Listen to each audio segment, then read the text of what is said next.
Good evening, everybody. I'm Ken Ramus with my wife Marina. Together, we are Gabe's parents. Yeah. I first want to thank Austin's parents, Elaine and Dennis, for the wonderful hospitality last night, and everyone that traveled both far and near to celebrate this day. I want to start by giving you a little insight into our son, Gabe. I couldn't ask for a better son.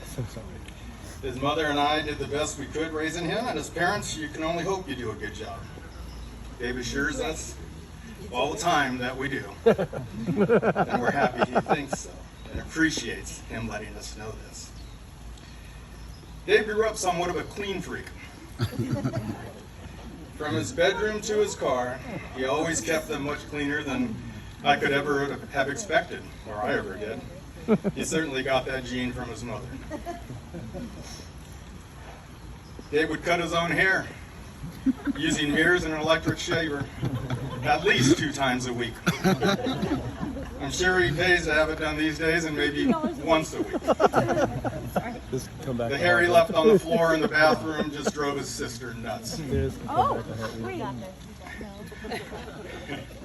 I remember one Saturday morning, we were at a rain-soaked soccer field for Gabe's game. Before the game, Coach Vasquez throws out a ball into a nearby puddle and yells to the team, "Yes, it's wet. Yes, it's muddy. But all of you run and get that ball out of the puddle, get wet, get it over with." The whole team ran towards the puddle, slide in, tackling the ball, making a big splashy mess. Gabe trails the team, runs up to the puddle's edge, stops, squats, touches both palms to the top of the water. He runs back to the sideline and asks Marina for a wet wipe. It was at that moment I said to myself, he's not going to be a mechanic. And I hope he finds a good desk job. Thank you, Jesus. Mission accomplished. Standard protocol arriving at a Kings basketball game was for Gabe to visit the snack bar. He'd buy his nachos and he'd meet me at our seats. Gabe's face eating those nachos every game are very memorable to me. As was him buying cotton candy for his little sister, taking it home to her. To this day, I can't look at nachos or cotton candy without seeing my kids' smiling faces, and it means a lot. Me and Gabe would bond watching many football games and attending many Kings games. It was during a game night drive to the arena that presented the perfect opportunity for me to have the talk with Gabe. His mother had suggested it months ago, and I couldn't procrastinate anymore. When I started the conversation with him, you should have seen the look on his face. Kind of like it is now.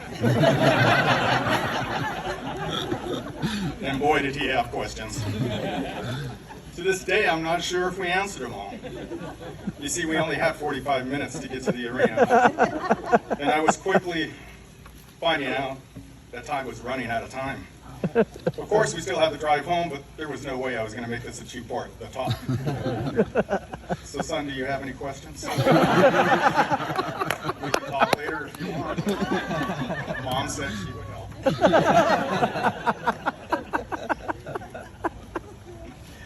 Gabe always has been respectful to his parents and grandparents. He would call his Nona and still calls his mother out of the blue just to chat. We couldn't be prouder of the man that he's become. His grandparents would also be very proud of him. And equally as proud of the young lady that is now a part of our family. Austin is a wonderful, respectful, and funny young lady. You can probably throw crazy in there too. I want to clarify that's the good kind of crazy, not the wacko stalker type. We had the opportunity to spend a few weekends with Austin and can understand Gabe wanting to be with her the rest of his life. Our family had the opportunity to see how driven Austin can be on a project. She decided to take on the position and challenge of being pyrotechnics director at our first 4th of July event in Iowa. We watched in amazement as she researched and analyzed each and every firework that we had purchased. Checking the fuse time, the launch safety radius, trajectory arc, operational ceiling, of course, and of course she watched YouTube videos showing the actual boom factor. She then created a schematic showing the timeline and how the fireworks display and firing sequence was all going to play out. Before too long, she had me in the garage building multiple launch pads for this event. Wow, was it a fireworks show. And it started a yearly get-together that we can create more memories with. When this weekend was over, I thought to myself, if this is how this girl rolls, she's already researched and cross-analyzed my son many times over. And she's certainly comfortable with his few flaws. We love Austin's glow and how she brings out the best of our son. Son, we can't tell you how happy we are that you brought Austin into our lives. It's as if you're marrying your Mima's favorite actress, Lucille Ball. For those of you who don't know who Lucille Ball, just Google Lucille Ball and chocolate, and Austin can play that part into perfection. So now let's all join together and toast to the marriage of this absolutely awesome couple, Austin and Gabriel Ramos. Cheers, cheers. Let's give the parents of the groom, Mr. and Mrs. Ramos, a big round of applause.